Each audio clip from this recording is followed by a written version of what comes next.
She walked into the grand marble lobby of the bank she built from the ground up, a place that carried her name, her vision, and her blood, sweat, and tears. Within minutes, the unthinkable happened. Security approached, voices sharp, eyes cold, and before she could even explain, she was escorted out like a stranger.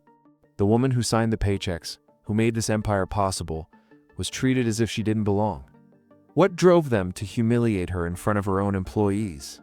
And how could they possibly imagine they'd get away with it? Her name was Maya Carter, a self-made entrepreneur who had defied every obstacle placed in her path. Born into a modest family, she worked her way through college, climbed the corporate ladder, and eventually broke away to establish her own financial institution. What began as a small community branch quickly grew into a network of thriving banks known for fairness, innovation, and opportunity. To her clients, she was a symbol of success. To her employees, she was a leader who inspired loyalty. And to herself, she was living proof that perseverance could shatter glass ceilings. On the day it happened, Maya wasn't dressed like the powerful CEO she was. She had chosen simplicity, a plain blazer, comfortable flats, and her natural curls tied back. She wasn't arriving with cameras or a press team. She was simply there to review operations, talk with staff, and connect with the people who made her vision a reality. But as she walked through the lobby, she noticed a few uneasy stares. Whispers exchanged, and suspicious glances directed her way. It wasn't the first time she had felt the weight of being underestimated, but inside her own bank, the institution she had built brick by brick, she expected something different. Instead, unease began to grow in her chest as a uniformed guard suddenly stepped forward, his expression stern. Have you ever imagined being disrespected in a place that exists because of you being told you don't belong in a space you created? What would you do if it happened to you? Maya was about to find out in the most humiliating and unforgettable way possible. The guard's tone was firm. His eyes locked on Maya as if she were an intruder. "Ma'am, I need to see some identification," he said. The words cut through the air like a blade. For a moment, Maya froze. Identification? In her own building? Still, she calmly reached for her bag, producing her ID card. But instead of relief, the guard's suspicion deepened. He glanced at the card, then back at her face, and shook his head. "This isn't valid. Step outside, please." The lobby grew quiet. Employees behind the counters shifted uneasily, whispering to one another. Some recognized her instantly but stayed silent, fearing their jobs.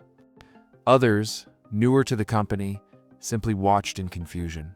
Maya's heart tightened. She wanted to scream that she was the founder, the CEO, the very reason this building stood tall. But the guard's expression told her he wouldn't listen. He wasn't interested in who she was. He had already decided what he saw. A black woman who didn't belong. As he gestured toward the door, 2 additional staff members approached. One, a manager dressed in a sharp gray suit, crossed his arms with a smirk. "We've had too many incidents lately. I won't allow someone like her causing trouble here." The words were quiet, but sharp enough for Maya to hear. Someone like her. The phrase echoed in her mind, heavier than the polished marble floors beneath her feet. She tried to keep her composure. Walking away without protest would mean accepting their prejudice. Standing her ground, however, meant risking public humiliation. Her throat tightened as customers turned their heads, some pulling out phones, recording. She could feel her reputation, the respect she had earned over decades, slipping into a spectacle. The guards closed in, and before she could react, they escorted her out, their hands firm on her arms. Her heels scraped against the pavement. As she was pushed through the glass doors and onto the sidewalk outside, the sun blazed above, but inside her world was darkening. The very institution she had sacrificed everything to build had just rejected her existence. But the insult didn't end there. Within hours, headlines began circulating online. Unknown woman causes scene at city banks, courted out by security. The irony was brutal. The woman in the photo, head lowered, was the very CEO whose name graced the building, as her phone buzzed with calls from allies, attorneys, and loyal staff. Maya's humiliation hardened into fire. They thought they had stripped her of dignity, but they had unknowingly unleashed a storm. Her legal team, already mobilizing, was preparing to march into the very bank that had expelled her, and the world would soon see what happened when you tried to erase a woman who had built everything from nothing. The stage was set. The confrontation that followed would shake not only the walls of that bank, but the entire community watching. The next morning, the atmosphere inside the bank was tense. Customers shuffled in and out, unaware that something monumental was about to unfold. Employees exchanged nervous glances, sensing the storm brewing beyond the polished glass doors. And then it happened.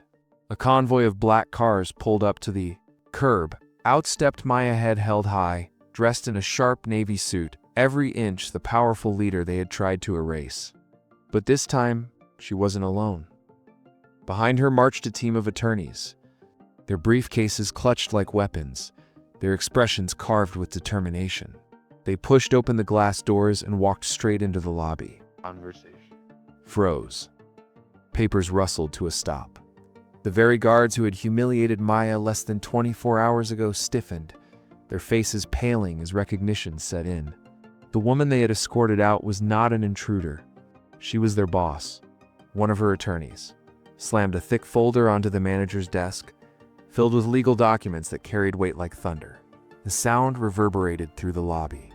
Every eye in the room turned toward Maya, who stood tall and unshaken. The whispers started again, but this time they weren't dismissive. They were gasps of realization, shock spreading like wildfire.